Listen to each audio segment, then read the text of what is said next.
y'all from? Would love to hear where everybody's coming out from today, everybody's chatting from today. And of course, like as we go through the stream, if I'm able to read it, if I'm able to slow down, I would love to ask some of your questions that you have, if you have any. So feel free to keep those in the back of your pocket till later today and let me know.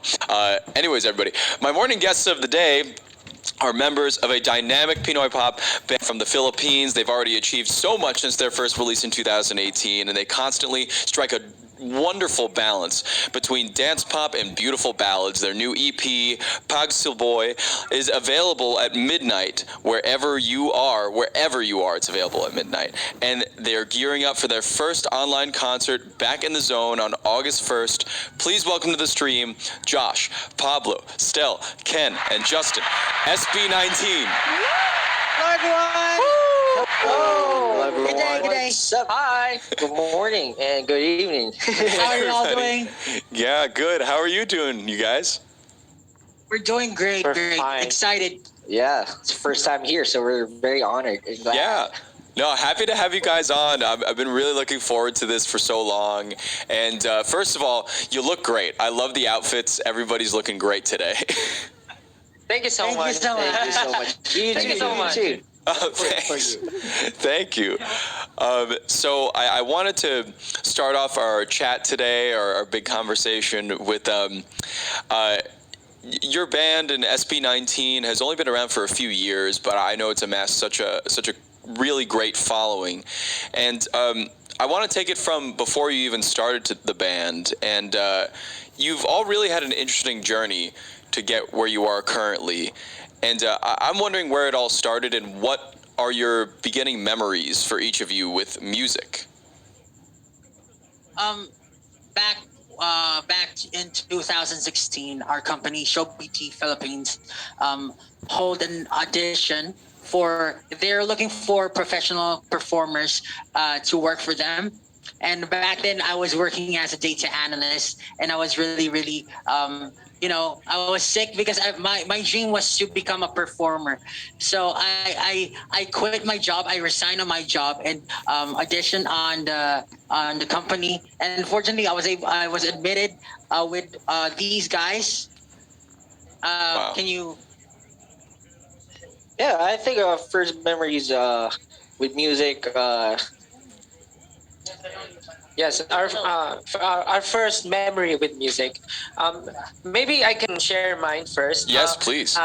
If I'm not mistaken, when I was a kid, about 9 years old or 10, my parents and my grandparents used to. They always pushes me to sing in our home because we have this family karaoke in our house, and they always push me to, can you sing a song for us when we have family events, birthdays, or Can you sing a song for us?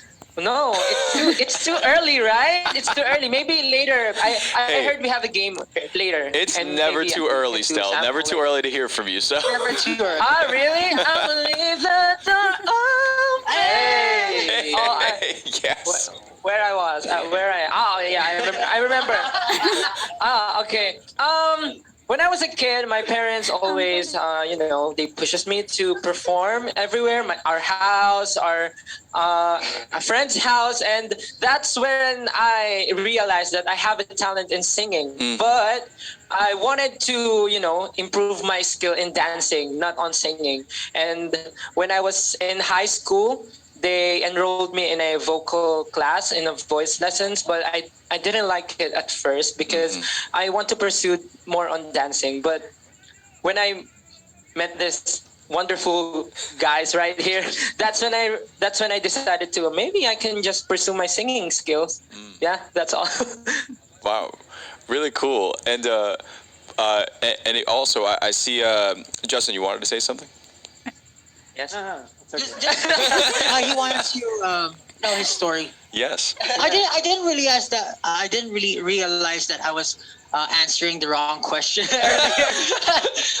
Oh, it's fine. No, it's great. You gave us some really cool information there, actually, Pablo, because you said that you were a data analyst before moving into music, and I'm wondering for all of you too, but Pablo especially too. What was the transition like from like a job, like working a job like that, into doing music full time for all of you? it was really, how can I say this?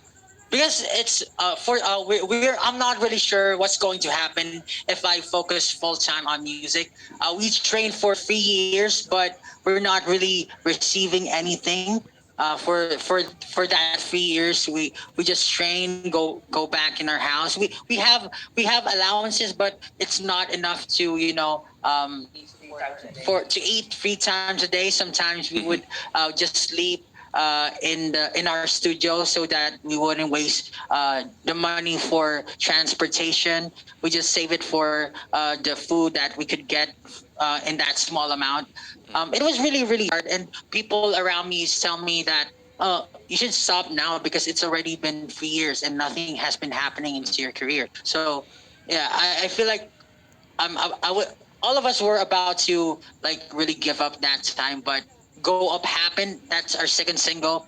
That's when we blew up, and people started to recognize our group. And I'm really, really, really thankful to these guys and to myself that I didn't give up. I pushed hard, and now we're here. I'm just really, really grateful, blessed, and thankful to all the people who supported us from the very beginning.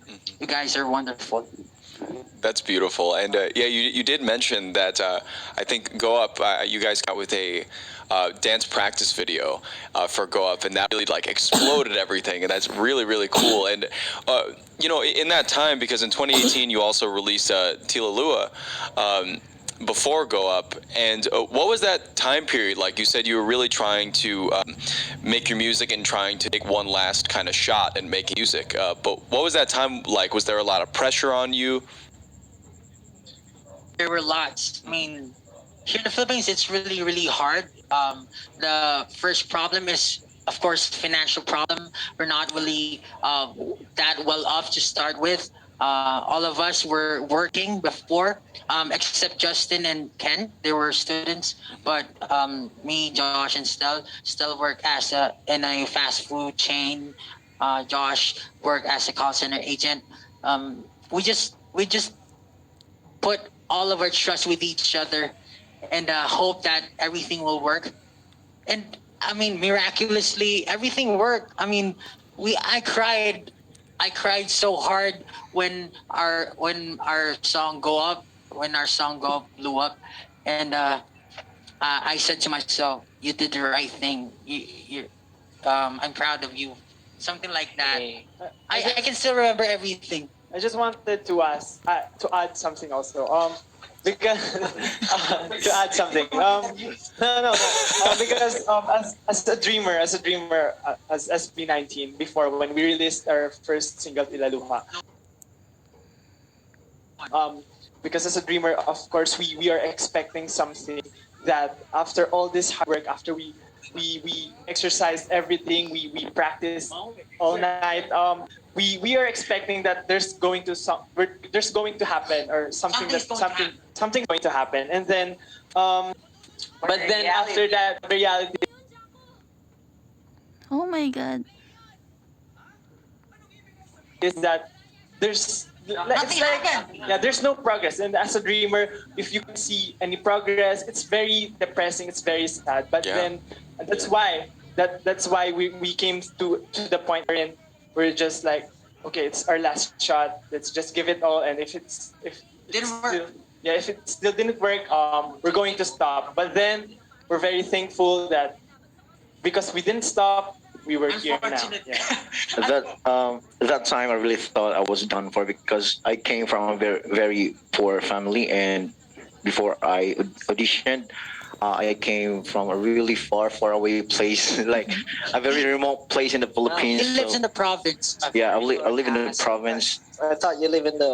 Yeah, and then it's like I risked my life just to join this group, and that time we talked like this is gonna be a last shot, and then I thought to myself like, damn, what am I gonna do after this? So I was really nervous, and then one day, the dance practice was discovered by someone and posted it on Twitter. So I was really shocked. Oh my god! I think we were all rattled. Like, We- oh my god. Yeah, we've been. I have been given a one last chance to Yeah. prove ourselves. We've been given one last chance to prove ourselves, and yeah. So yeah, Is this really happening Yeah. like that? That time was really overwhelming because we've experienced like 7 people watching us, 3 people watching us, 20 people watching us. But when we blew up, like, oh my god, is this really happening? Are people really starting to recognize us? Yeah. And that's when we started getting schedules and events, Interviews. and we thought that, oh, we're really blessed that we held on. I just want to thank everyone who supported us, and all Yeah. of course the members who held on. Galing. very great, very good. I love that, and it's so great to hear that from you guys. And I'm so happy that it did work out, and you're here with me right now. And I've noticed something really cool is that I feel like you guys have such a really good connection with your audience and a connection with the music, but you also have a very strong connection with each other. Do you remember how you first met and what your thoughts were on each other when you first met? Oh, well, me and Stel were basically group mates from a dance group before. Then I actually met Ken afterwards, then Justin. Then I was the one who introduced them to my company and told them, like, I actually to our Your company. company, yeah. I mean, yes, our Very company. jealous. I mean, yeah. At first, I asked them for what their dream is. So I asked their dreams, their visions in life. So because I'm always curious about how people think about life and how people think about performing and everything. And then they answered me. Actually, they got me. Like they really touched my heart and my beliefs. So I told myself, I think they're the right person to audition for the other spot for our group. Yeah. So yeah, I told them that maybe you could join us. Maybe you guys could audition as well, and let's achieve our dreams. And of course, we met Pablo in the company after we auditioned together with Stel, and yeah, we then afterward it was history. Yeah. At first they thought of me as a weird person. Until now, don't worry. Yeah. We have a really intelligent. Me actually, all of the trainees thought that Pablo is a very weird person because when we have training and even break time, we can see Pablo on the side of the studio. I think he's talking to himself, or maybe doing something crazy with alone. I think he's doing something like weird dances and weird gestures, and sometimes you can see him alone, and then suddenly he will do like that. So we thought, what is he doing? Is he doing something like a ritual or something? We're not sure, but when we talked to him after a month, not actually a month,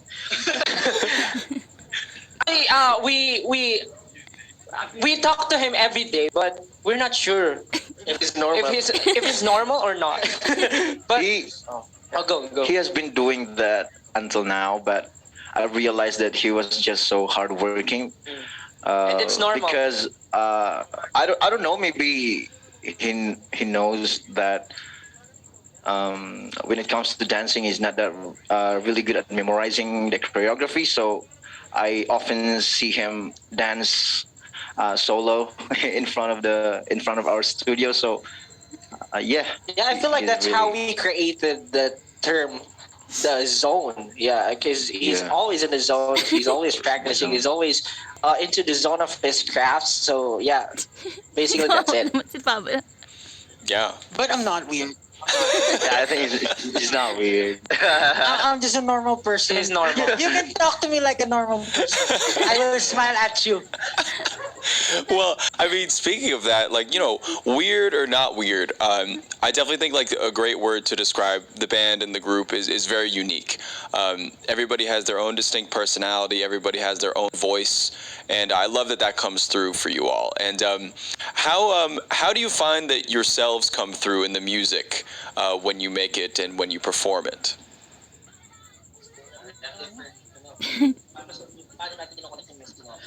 Just like what you said, we all have different personalities and a different taste in music. Whenever I make music for the group, I try to incorporate the styles of everyone, the comfort zone of everyone, so that when we try to mix it all up, it will still sound good. Um, for me, actually, the differences of each other is one of our strengths because with those differences, we're able to create something that's very distinct from other groups. Very just like what you said, very unique, and I think our strength combined together becomes another strength, and it's really nice because it's the collaboration of everyone, the ideas of each of us. Yeah, I think that's one of our strengths. Yeah, absolutely. And kind of speaking about your individuality and how that forms your group and how you make songs like that. I know a lab or Burning was a huge release for y'all. And what was working on that particular song like for you? Because I know it was first release on Sony as well. Burning. Uh, Burning has lots of versions. Actually, when we had our first concert, we were actually told to perform that song, and we're told to create a choreography just a few hours, and tomorrow is already the concert. So we were all breaking down how are we going to do this? How are we going to create this? Stel is our main choreographer, and also can also choreographs for us. If we could, we would help, but we were all breaking down that time because it's already it's a concert. It's not just a simple thing. Hundreds of people are going to watch you perform, so it needs to be like at least, if not perfect, at least polished. So I guess Yeah, it was one of the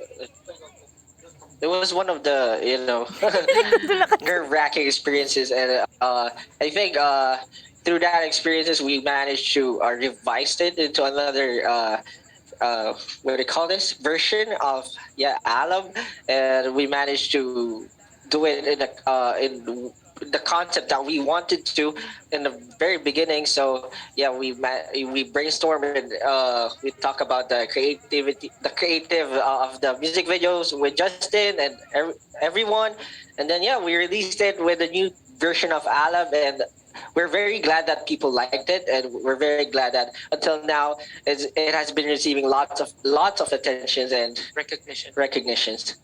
Alam also has like three versions, I think. The first version was in pure English. All of the lyrics were in English, and then we tried to make another version with English and Filipino, Tagalog, and then another version. The final version was English, Filipino, and then with some rap verses. And we did that in Korea, and yeah, I think we're all quite satisfied with it. But the hardest part was shooting the music video because we stayed up like 27 hours straight to shoot the music video. So there were no sleeping, like um, bottles of energy drinks and coffee. So just to make the music video look good, and I think that's one of the most memorable things that we will never ever forget. Wow.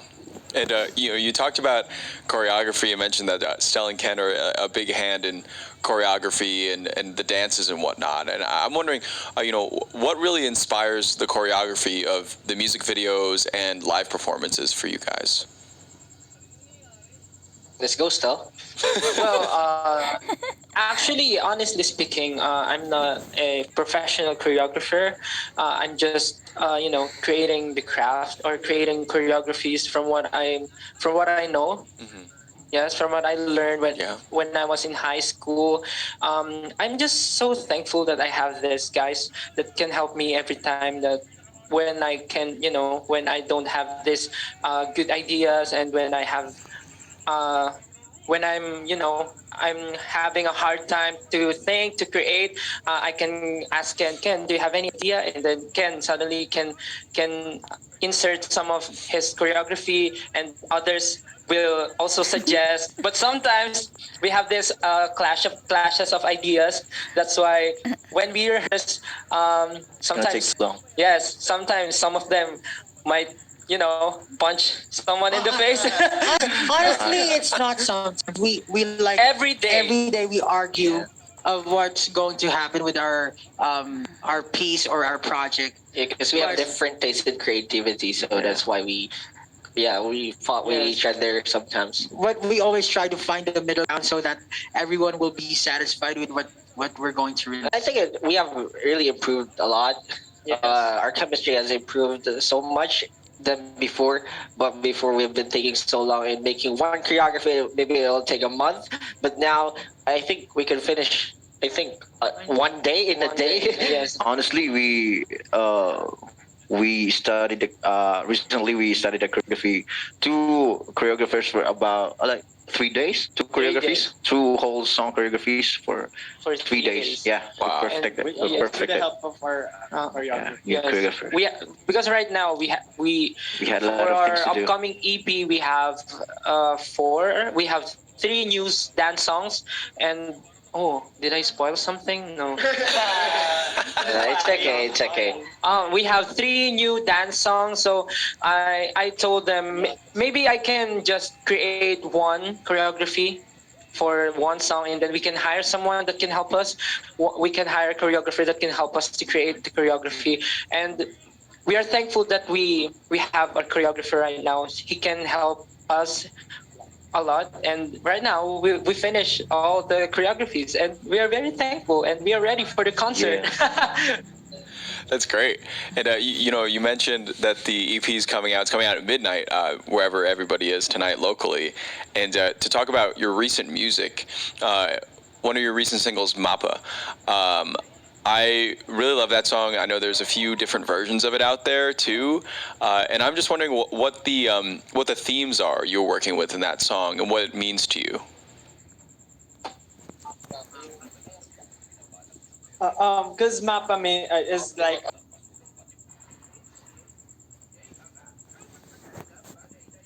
uh, Mapa is a Tagalog word for map, specifically for Yeah. like the map where we look for our directions, and Mapa is like a combination of two words, which is mama and papa. It means that the song is all about for our parents, and as a part of it of our Pagsibol album that talks about our roots, we want to share how we feel about our parents. We want to share that our parents is one of our guide that helps us to continue to this journey and reach our dreams. So it is that's what Mapa is. Cool. Yeah, and it definitely came across in the song too, very emotional, and kind of also talking about what you have coming up. I know you have Back in the Zone on August 1st, an online concert. Talk to me about preparing for that, and if you're really, really excited to perform. Yeah, we haven't Yes. been